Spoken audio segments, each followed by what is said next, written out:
All right, guys. So just to give you a very very quick rundown, if a person threw a stone in a public area and it killed a bystander, he's exiled. That's standard. Rav Eliezer ben Yaakov said, if it was after the stone had left the thrower's hand that the victim thrust his head out of the stone's path and caught the blow, the thrower is exempt from exile. It's obvious why, because the person wasn't aware somebody else popped into the picture, quite literally. Um, the Mishnah continues, if a person threw a stone in his own yard and killed somebody, if the victim had permission to enter there, the perpetrator is exiled, but if not, the thrower is not exiled.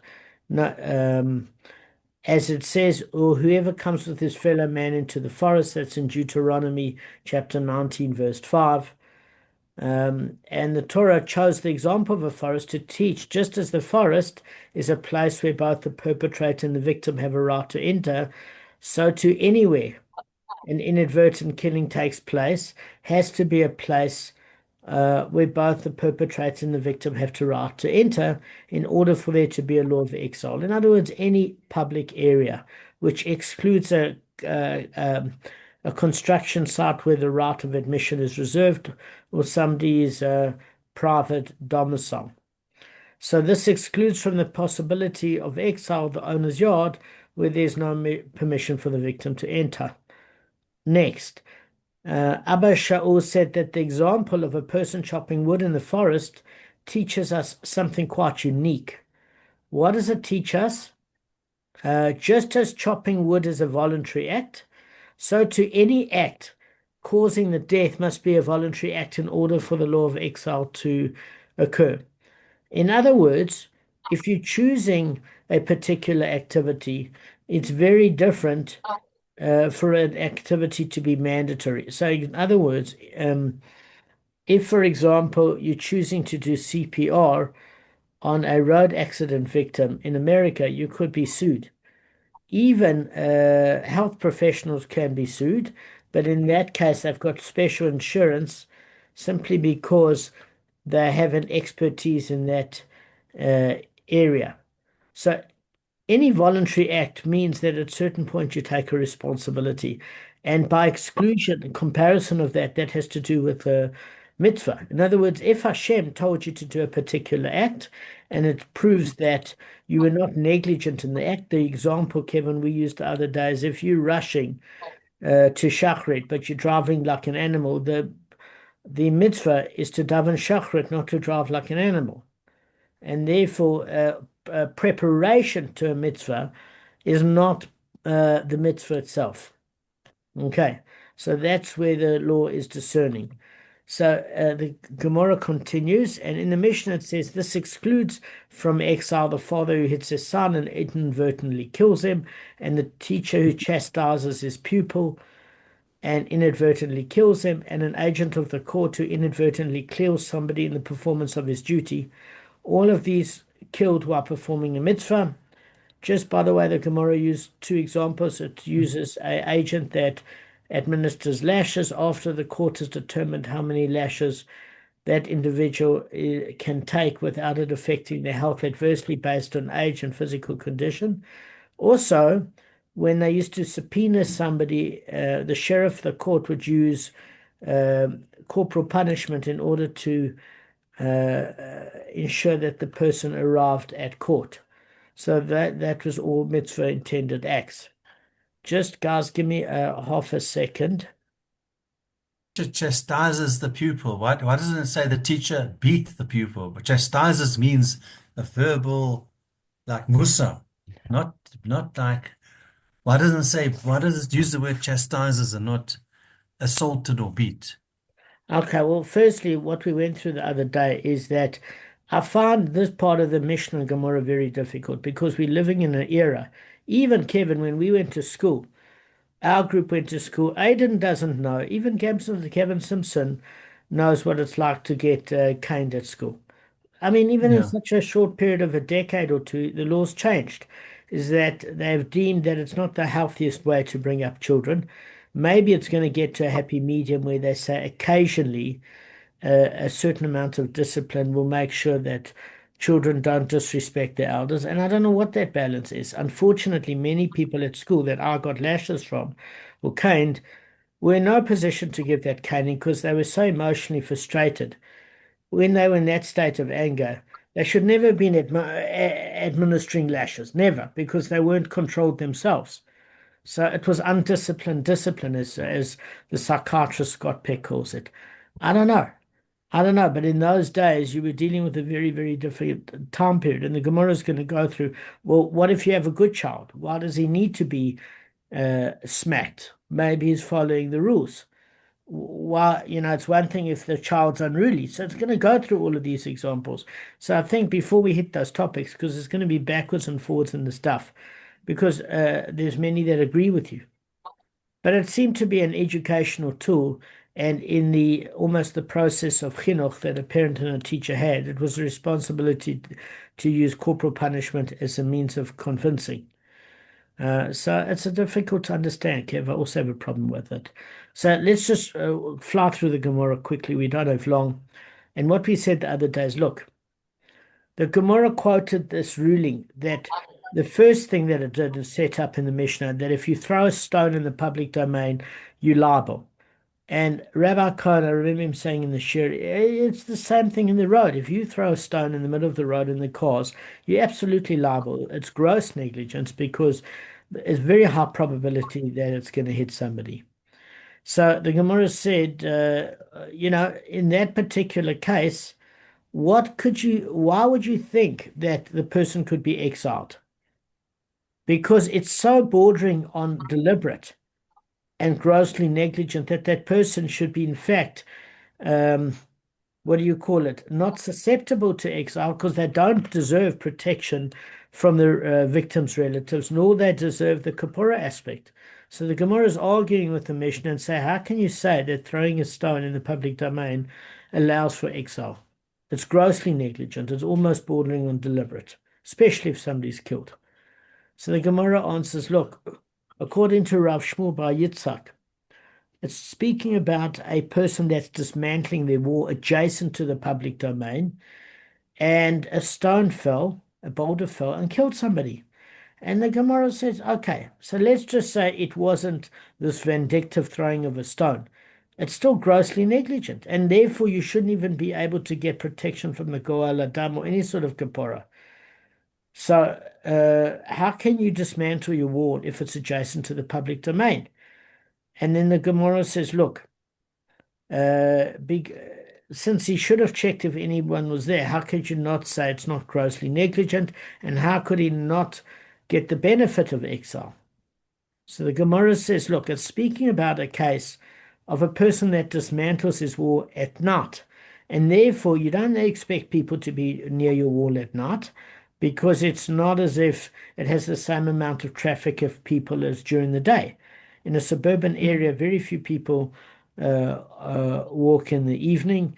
It's very different during the day if you've got your house right by a shopping center, which is frequented all the time. And then the Gemara says, I still don't buy this. This is considered grossly negligent, maybe not deliberate, and therefore you don't deserve protection from the Goel Adam, nor the Kapora, the atonement aspect of exile.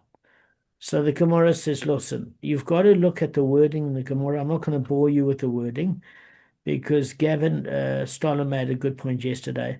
He said that sometimes there can be too much detail. And you can look in the Gemara yourself if you want the detail. I just want to get a lot of coverage done here. So the Gemara uses this term that his wall that is dismantling is adjacent to a garbage dump, which means nobody really goes there as a point of attraction. They might dump a bit of garbage, but it doesn't have the same sort of allure as a shopping center or any place where people want to frequent. So the Gemara says, well, look, you've got to understand what circumstances surrounding this. Because if it's frequented by people dumping their rubbish all the time, it's no different to a shopping center. And in the Gemara's parlance, it says, what happens if it's used by the public as a latrine? Because as we said the other day, there wasn't plumbing. There were outhouses. And therefore, that's grossly negligent and therefore you shouldn't be subject to exile. So why does the Mishnah say that if you throw a stone, or let's even say your wall collapses and you're dismantling a wall at which a stone comes forward, that wall's going to break and it's going to hit somebody from the public. If it's frequented by the public, it is it's not an unforeseeable accident and it's grossly negligent, and there should be no liability to exile. And they say this garbage dump story, if it's very popular, shouldn't be an excuse for having it almost bordering on the accidental, and therefore there's no exemption as far as that's concerned. Now they're saying also if it's used as a very public latrine, why would they use a latrine as a garbage dump? Because it obviously smells like feces, and therefore if you do a number two there, they're hardly going to pick up the scent because uh, that's the nature of the place. Um, so Rav Papa finally said, look, you have to have a balance here. What's the balance? The balance is that if it is almost nobody there, it's deemed a complete accident.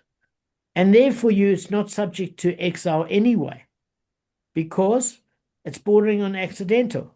And therefore, it's still in contrast with the Mishnah who says you go to exile for um, uh, basically throwing it in the public way. So that would again contrast the Mishnah. If you know the public frequents there and you're dismantling a wall or you're getting rid of stones, and just say there's no dismantling of a wall, but you're just throwing some of your stones in a garbage dump, then if there are people there, it's grossly negligent, which means you don't go to exile because you won't get protected from the victim's relatives and you don't deserve the atonement. So therefore, you would also not be subject to exile, which means it contradicts the Mishnah. So Rav Papa is basically saying you have to have a balance between where there's a certain amount of negligence, but certainly not enough to consider it bordering on the deliberate or gross. So it has to be a balance between the two. And he said the only way that that can be achieved is if you throw it during the day, because at night it becomes a popular latrine area where people relieve themselves. But because there's no privacy, people generally don't defecate and urinate and reveal their nakedness in term next to other people during the day. So it would be grossly negligent to do it at night, but during the day, it's to a certain degree unlikely. But if you have some vagrant that would come happen to sit there and be so alcoholically induced, he's not even aware of his nakedness or really particularly cares. Somebody got killed, and therefore you're susceptible to exile, but it's not grossly negligent, but you shouldn't have done it, and therefore it's the perfect example. Can we move on? Does that make sense to everybody? I'm just flying through it. Yes, yeah. Yeah, Okay. it's clear. Okay. Do you understand why Rav Papa's looking at a balance? Because either extreme doesn't fit the Mishnah. That's what I want to say. Okay. Yeah, I don't, yeah. Either you're gonna be put to Now, death or no, no, no. Either it's complete accident, in which case you're not subject to exile, or it's so grossly negligent but that it's bordering on the deliberate. But the reason why you're not put to death is there's no hasra, there's no warning, and there wasn't ill intent. It was just absolutely thoughtless, but it wasn't intentional. They use the term bordering on the deliberate because if a person had deliberately done it, it would be as stupid. That's when they use that so, law. so sorry. Sorry. I am a bit tired, but I don't have brain fog. Just explain to me. Uh, so when it's deliberate, if it's intentional, then you'll be put to death. When it's Yes. deliberate, like the now this hear me out. When it's deliberate like this, right? Not when it's deliberate, when it's bordering on deliberate, right? There's a whole lot of people outside and they shouldn't have done it. You say he won't be put to death, but he won't be exiled either. So then what actually happens? Does he get taken out by the family then or what? Okay, excellent question. So I just want to clear something up. I'm really not mad about this English translation of bordering on the deliberate because it's a very confusing term, Lance, that I also battled with. And I mentioned, same as Gavin Stoller did, to Rabbi Ran Khan. I said bordering on deliberate almost means as though it's like intentional and the person should get the death penalty. And Rabbi Cohn did say the problem with English is it sets up a certain association that isn't always true. So the 4 degrees are as follows: is you can think of it, the Gemara used the term before lying in ambush, meaning premeditated, or it can be proved it was a murder. So then the person gets the death penalty. The 1 degree lower is so grossly negligent, it's bordering on the deliberate, but it's not deliberate, it's bordering on. So it's grossly negligent to the degree that there's no exile because Hashem does not want that person to get atonement. What they did was too irresponsible, and they're susceptible to the vengeance of the Goel Adam, the family's relatives, because they won't get the city of refuge protection, which is the city of exile. Part of it is refuge, part of it is atonement. Therefore, they have to watch their back 24/7. So that's the next degree. Then, susceptibility to exile is when there was a certain degree of negligence, but that is when two people are in a forest or any public area where you're committing a particular action that could have a consequence. It could be a hardware activity, certainly not shooting. Anything to do with shooting is grossly negligent, but anything to do with maybe chopping or handyman work where there could be an accident in a public area that has a degree of negligence. And as Gavin Simpson says, even if you're going according to there's an opinion of a buyer, an opinion of rubber, is even if you say that a Jew died and it wasn't necessary, and for that you can't eat your chicken sandwich again, and your life's going to be turned upside down, that you're going to spend years until the Kohen Gadol dies to think about what you did and atone. That is an opportunity to atone and an opportunity to be protected by the victim's relatives because another Jew died. And if you didn't have any sort of risk associated in a public area, it wouldn't have happened. And the fact that it happened to you, even if it was improbable, means there's something wrong with your soul that you were the conduit. So that's where you're eligible for exile. When you're eligible, when you exempted from exiles, when the Sanhedrin, when you flee to the city of exile, they have the court when you appointed and taken by security to the Sanhedrin, and they deem it was a complete accident. The family's relatives cannot touch you, and it's deemed a complete accident. And then you're not subject to exile because it's deemed to be an oines, something that a freak occurrence. Those are the Can I levels. just ask you? Can I ask you just to clarify something? Sorry. Of Okay, course. so the guy, so on that issue that I was going on about, I heard everything you said, but on that issue I was going on about where the guy has to then watch his back because he did it, it was bordering on gross negligence, or it was gross negligence, bordering on deliberate. What happens to him at the Bet Din, right? So he gets taken to the Bet Din. What do they do to him? Nothing. They just release him then without any sort of punishment, like nothing happens, or what?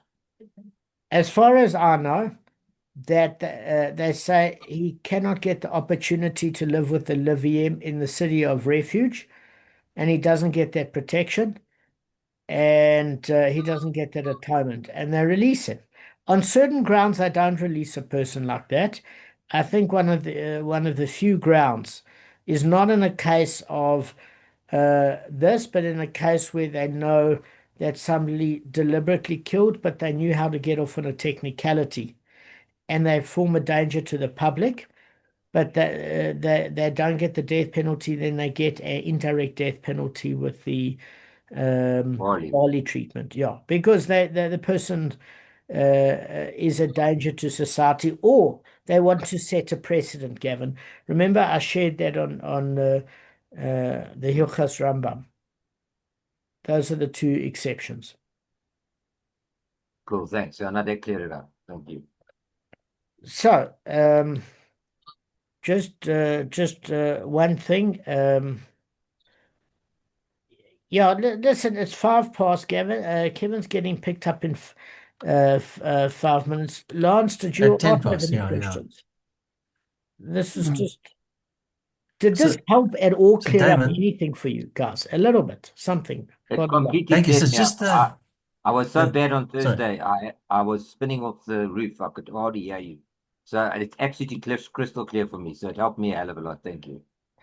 So Damon, so the Sanhedrin, who decides on the punishment or complete exoneration? Is it the Sanhedrin that decides uh, what What the Rabbi punishment Gold, or lack of what the Rabbi Goldschmidt explained to me when I was at him for lunch and we were learning it, is he said, listen, somebody, if you kill somebody in a public area and you're doing like just normal handiwork, you run. You run to one of the 42 cities of refuge. You just run there. No one can touch you there. Then one of the Livium that can come and go will inform the court to get security to pick you up for your trial, and then they have to determine your status. But the Goel Adam are not allowed to touch you when the officials are with you escorting you to your trial. And if they do, they're susceptible to the death penalty. That's it. when are they allowed to chase? But while the guy, the unintentional murderers, killers on the way to the city of exile, Yeah, when are they allowed to actually take that's revenge? before he gets there. So number one, before he gets there, and number two, if it's deemed he goes to the city of refuge, they will escort him back.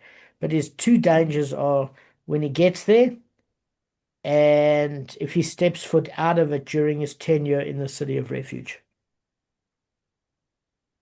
Okay, so they at any time they can on Yeah, his way there they can take him out. But if he's in the city of refuge, he's safe. But if he steps out, he's at risk. totally He at can risk. they can Totally at risk. avenge the Yeah. okay, shkach. Yeah, listen, I didn't want to go through more detail. We're going to go through what ancestral land. Now, Gavin, one thing I did speak to Rabbi Cohen with regards to intransitive verbs versus transitive and all the detail of possessive nouns and some of the issues we were having. And he said, look, try and see if there's an easier way, but you can't skip details because this is the evidence that's needed. I said, I'm going to have to make a bit of a judgment call because if the audience is confused or bored, it's a bit of a problem. So I said, I'm going to try my best just to try and see if I can simplify things in some manner. He wasn't a fan of dropping things out and just saying, well, this is where Rabbi holds, this is where the sages hold. But I've just got to try and make it in simple sentences and take complex statements and try and see what to do there. I've got to work on it You because know it what? was 2 pages. It's actually unusual. Honestly, it's the first time we've But ever had. I figured out a way around it because it's gonna happen again in the next year, in the past tense and the present tense of something. But I figured out a very simple way to describe it now. But I've had to put a bit of work into it.